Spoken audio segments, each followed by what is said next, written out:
Olá, bem-vindos a mais uma análise focada aqui no nosso espaço. Hoje, o mergulho é na Lei Candir. Exato. Aquela lei complementar, né, que dita as regras gerais do ICMS em todo o país. Isso. A gente vai usar como base um resumo dos pontos principais dessa lei. O objetivo: tentar desvendar esse imposto que, vamos combinar, tem fama de ser bem complexo. Com certeza. Queremos entender o que dispara a cobrança, sabe? Quem paga, onde, quando e, claro, como se calcula o valor. Vamos tentar desmembrar isso. É uma ótima ideia. E, assim, é bom lembrar que a Lei Candir não surgiu do nada, né? A própria Constituição Federal exige uma lei complementar para isso, para unificar as regras básicas do ICMS. Ah, sim, tem essa exigência constitucional. Exato. Ela define os pontos cruciais que todos os estados precisam seguir. É tipo o esqueleto do imposto. Perfeito. Para a gente começar a entender qualquer imposto, sempre falam da tal identidade dele, os elementos essenciais, a regra matriz de incidência tributária, é isso? RMIT. Isso mesmo, a RMIT. De forma bem simples, são 5 perguntas-chave, né? Primeiro, o quê? É o critério material. Qual é o fato que a lei escolheu para gerar o imposto? Vender algo, por exemplo. O gatilho. Exato. Segundo, quando? O critério temporal. O momento exato em que nasce a obrigação, geralmente, a saída da mercadoria. Terceiro, quanto? É o critério quantitativo. Como calcula? Base de cálculo vezes alíquota. A continha. Isso. Quarto, quem? Critério pessoal. Quem paga, que é o contribuinte, e quem recebe, que é o Estado. E quinto, onde? O critério espacial. O lugar onde a operação acontece para fins de imposto. Entendido. Esses 5 pontos dão um RG do imposto. Então, vamos começar pelo critério material. O quê? Aqui que a coisa começa a ficar interessante, né? O que exatamente a Lei Candir diz que faz o ICMS acontecer? Bom, o mais óbvio, claro, é a circulação de mercadorias. Qualquer operação que transfira a propriedade de um bem móvel. A venda normal, digamos assim. Isso. Mas a lei vai além. Por exemplo, ela foi bem específica ao incluir o fornecimento de comida e bebida em bares, restaurantes. Ah, essa questão era uma briga antiga, né? Se era serviço ou mercadoria. Exatamente. Uma disputa clássica entre estados e municípios. A Lei Candir bateu o martelo. É mercadoria, então é ICMS. Resolvido. E além de vender produto e comida, o que mais gera ICMS? Outro ponto importante: serviços de transporte. Mas não qualquer um. Tem que ser interestadual ou intermunicipal. Entre estados diferentes ou entre cidades diferentes dentro do mesmo estado? Isso, não importa o meio, sabe? Rodovia, ferrovia, aquaviário, transportou gente ou carga nessas condições, incide ICMS. Curiosamente, o transporte aéreo de passageiros ficou de fora por uma decisão do STF. Sei, teve essa questão judicial. E comunicação. Hoje em dia, tudo é comunicação. Com certeza. Serviços onerosos de comunicação também são fato gerador. Qualquer meio, né, gerar, emitir, transmitir, receber, comunicação paga tem ICMS. Qualquer tipo. Quase. A exceção mais conhecida é a TV aberta e o rádio. Sabe, aqueles de acesso livre, gratuito? Esses não pagam. Aí um detalhe, os estados podem, por convênio, incluir até serviços acessórios na base de cálculo. Entendi. E as importações, como ficam? Importação é um capítulo à parte. A regra é, entrou bem ou mercadoria importada no país, paga ICMS. Simples assim, basicamente. Não importa se quem trouxe foi pessoa física ou jurídica, se é contribuinte habitual ou não, nem para que vai usar o bem. Importou, tem ICMS na entrada. E o mesmo vale para serviço que começou lá fora. Parece bem abrangente, mas me diz uma coisa, e quando o serviço e a mercadoria vêm juntos? Tipo, eu contrato alguém para instalar uma peça que ele mesmo vendeu. Como separa isso? Ah, essa é uma área cinzenta clássica. A regra depende. Primeiro, tem que ver se esse serviço está na lista de competência municipal, aquela sujeita ao ISS. Certo. Se o serviço não está na lista do ISS, aí o ICMS pega tudo, valor da peça mais o valor do serviço. Ok, tudo para o Estado. Isso. Agora, se o serviço está na lista do ISS, aí depende de novo. Tem que olhar a lei complementar do ISS, a 116.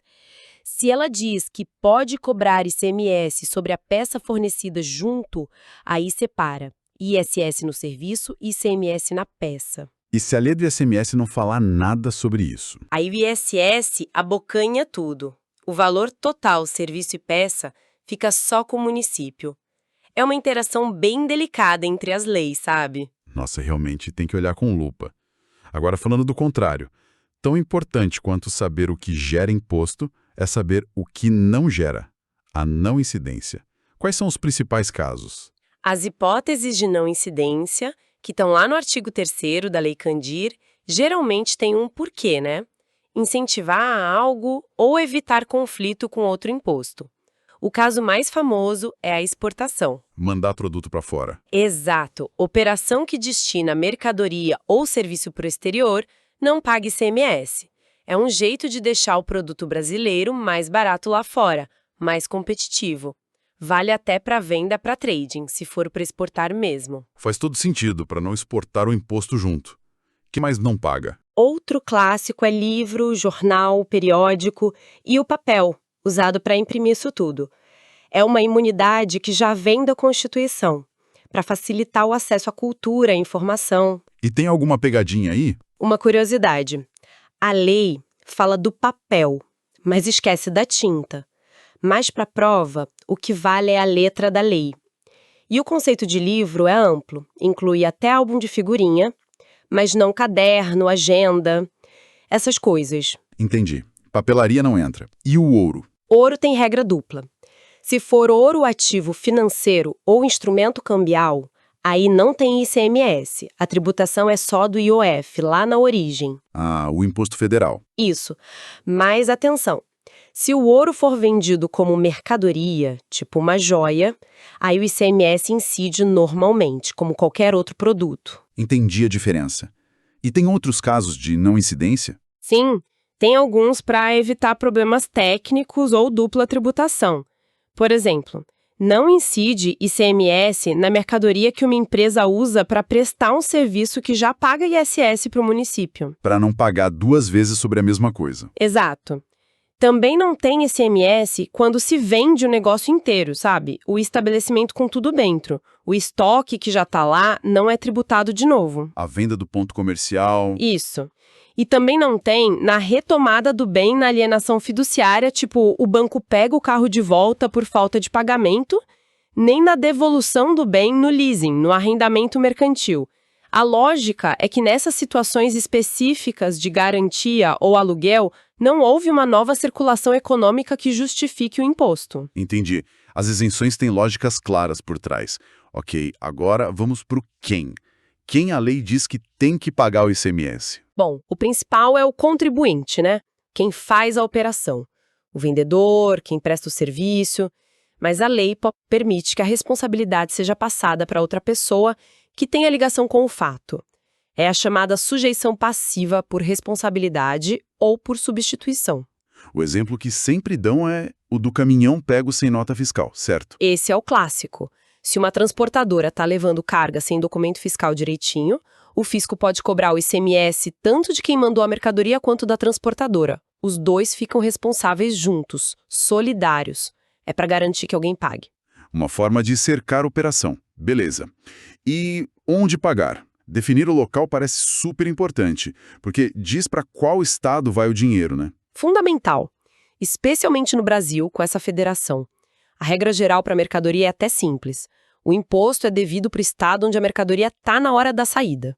Ou seja, no estabelecimento de quem vende. Onde o vendedor está. Isso. Mas claro, né, tem um monte de situação específica. Imagino. E se a mercadoria está irregular, sem nota, perdida por aí? Aí a regra muda. O imposto é devido onde a mercadoria for encontrada. Na importação, geralmente é onde ela entra fisicamente ou no endereço de quem comprou. E transporte? Comunicação? Transporte, o imposto vai para o estado onde o serviço começa. Comunicação. A comunicação é mais complicado. Tem várias regras, depende do tipo de serviço. Pode ser onde gera, onde cobra, onde está o destinatário. Tem que analisar caso a caso mesmo. E o que a lei considera como estabelecimento? Uma loja física, ok, mas e uma venda online? Um depósito? Um vendedor ambulante? A definição é bem ampla, sabe? É qualquer lugar, físico ou não, próprio ou alugado, fixo ou temporário, onde a empresa faz a atividade dela. Depósito entra nisso. Ah, tá. Uma coisa importante. Pela Lei Candir, cada filial é um estabelecimento separado para calcular o imposto. Embora o STF já tenha questionado isso em algumas situações. Mas, em princípio, é assim. E sim, até um caminhão de vendedor ambulante pode ser um estabelecimento. E todas as unidades da mesma empresa respondem juntas pelas dívidas totais. Interessante isso da filial ser autônoma para imposto. Sim. E tem um detalhe sobre depósito. Se uma empresa manda mercadoria para um armazém geral no mesmo estado, quando essa mercadoria for vendida lá do armazém, a venda ainda é considerada como se tivesse saído da empresa original, não do armazém. Facilita, né? Entendi. Simplifica a tributação. Agora, o quando? Qual o momento exato em que a conta do ICMS aparece? O critério temporal. O momento mais comum, a regra geral, é a saída da mercadoria do estabelecimento de quem vende. Mas sempre tem um mas. Claro. Quais as exceções ou pontos importantes? Por exemplo, quando se vende para o consumidor final em outro estado, o fato gerador é na saída. Na importação, normalmente, é no desembaraço aduaneiro, quando liberam a mercadoria. E teve aquela mudança grande recente, né, sobre transferência entre filiais. Essa foi gigante. Uma decisão do STF que virou lei complementar, a 190 de 2022. A transferência de mercadoria entre estabelecimentos da mesma empresa, tipo matriz para filial ou filial para filial, deixou de ser fato gerador do ICMS. Não paga mais imposto só por mandar de um lugar para o outro, da mesma empresa. Exatamente. Antes pagava, agora não tem mais esse débito. O crédito que a empresa tinha quando comprou aquela mercadoria é mantido e tem que ser transferido para o estado de destino, seguindo umas regras, uns limites. Nossa, isso deve ter mexido muito com a logística e a contabilidade das empresas. Demais. Simplificou por um lado, mas criou toda uma nova sistemática para controlar esses créditos entre os estados. Imagina. Bom, chegamos no quanto pagar. Como se define a base de cálculo? O valor que vai ser multiplicado pela alíquota. A base de cálculo, via de regra, é o valor da operação. Se for venda, o preço da mercadoria. Se for serviço de transporte ou comunicação, o preço do serviço. Naquele caso do restaurante, é o valor total da conta, incluindo comida e serviço. Gorjeta, se vier separada, costuma ficar fora. Ok, o valor da transação. E na importação? É mais complicado, né? É bem mais. É a soma de tudo. O valor aduaneiro da mercadoria, mais o imposto de importação, mais IPI, pisco nos fins de importação, taxas, frete, seguro e o próprio ICMS. Peraí, o ICMS entra na própria conta dele? Entra. É o chamado cálculo por dentro. O valor do ICMS faz parte da sua própria base de cálculo. Isso, claro, aumenta o valor final do imposto a pagar. É uma característica bem particular do ICMS. O famoso imposto sobre imposto na prática. E o IPI, o Imposto sobre Produtos Industrializados, ele entra nessa base do ICMS? Depende da situação. O IPI só fica fora da base do ICMS se forem cumpridas 3 condições juntas. A operação tem que ser entre contribuintes do ICMS, o produto tem que ser para industrializar ou revender, não para consumo final, e a operação tem que gerar os 2 impostos, IPI e ICMS. Bem específico. Se falhar uma dessas condições, o valor do IPI soma na base do ICMS. E o tal do DIFAL, o diferencial de alíquotas, como ele entra no cálculo? O DIFAL é aquele mecanismo para dividir o ICMS nas vendas para fora do estado quando vai para consumidor final, para equilibrar a arrecadação entre o estado que vende e o que compra. A base de cálculo dele é o valor da operação. Aí se aplica a diferença entre a alíquota de dentro do estado de destino e a alíquota interestadual. A LC 190 também mexeu bastante nas regras do DIFAL recentemente. Certo. E se o fisco achar que o preço na nota está muito baixo, tipo suspeito? Aí ele pode usar o arbitramento. Se o fiscal desconfiar, achar que o valor declarado não é real, aquele exemplo do filé mignon a preço de banana, ele pode definir um valor de mercado e calcular o imposto em cima desse valor arbitrado. É para evitar sonegação. Entendi. Isso nos leva a outro princípio-chave do ICMS, a não cumulatividade. Aquela ideia de poder descontar o imposto pago antes, usando créditos. Como isso funciona? E tudo que eu compro gera crédito? Calcula o imposto na sua venda, débito, e desconta o imposto que veio na compra da mercadoria ou insumo, crédito. O famoso débito menos crédito. Exato. Mas nem tudo que entra gera crédito. A regra básica é: só dá crédito aquilo que vai ser revendido ou usado para produzir algo que vai ser vendido com o ICMS ou o que for essencial para a atividade da empresa. E o que geralmente não dá crédito? Quais as principais restrições? Tem algumas vedações importantes. Material de uso e consumo, por exemplo, tipo material de escritório, limpeza. Esse crédito está suspenso há anos. A previsão atual é só para 2033. Nossa, daqui a muito tempo. Pois é. Já o ativo permanente, máquinas e equipamentos, gera crédito, mas não de uma vez. É um crédito fracionado, dividido em 48 meses. Ah, entendi. Além disso, se a mercadoria entrou isenta ou sem ICMS, não gera crédito na entrada. E tem a regra do estorno. Se você comprou algo com crédito, mas vai vender sem ICMS, com isenção, por exemplo, exceto exportação, você tem que devolver aquele crédito que usou na entrada. Ou seja, o crédito está sempre amarrado à tributação na saída. Exatamente. A lógica é essa e, claro, precisa ter nota fiscal certinha para poder usar o crédito. Certo. Agora, um mecanismo que sempre dá nó na cabeça. A substituição tributária, a famosa ST. Explica pra gente o que é e por que ela existe. A ST, substituição tributária, é quando a lei fala, olha, quem vai pagar o ICMS dessa operação ou até das próximas operações não é você que está vendendo agora, é outro cara. Geralmente, esse outro cara é quem está lá no começo da cadeia, a indústria, o importador. Mas por que criar essa transferência de responsabilidade? Parece complicar, não? A ideia principal é facilitar a fiscalização para o governo. O ICMS incide em várias etapas, né? É muito mais fácil fiscalizar, sei lá, 10 fábricas de bebida do que 10 mil bares e supermercados. Ah, entendi. Concentra a cobrança. Exatamente. A ST joga a responsabilidade para um número menor de contribuintes lá no início da cadeia.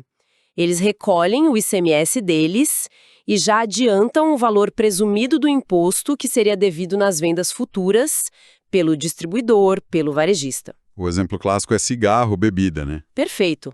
Nesses setores, a indústria já paga o ICMS dela e o que se presume que o resto da cadeia pagaria. Simplifica muito a arrecadação e o controle para a Receita Estadual. Mas aí vem a pergunta. E se o preço final, lá no bar, for diferente do que a indústria presumiu? Se vender mais caro ou mais barato? Esse é o X da questão.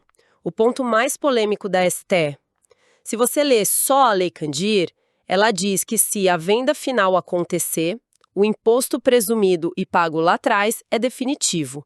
Não importa se o preço foi maior ou menor. Não teria nem devolução nem cobrança a mais. Mas isso parece meio injusto, né? Pois é.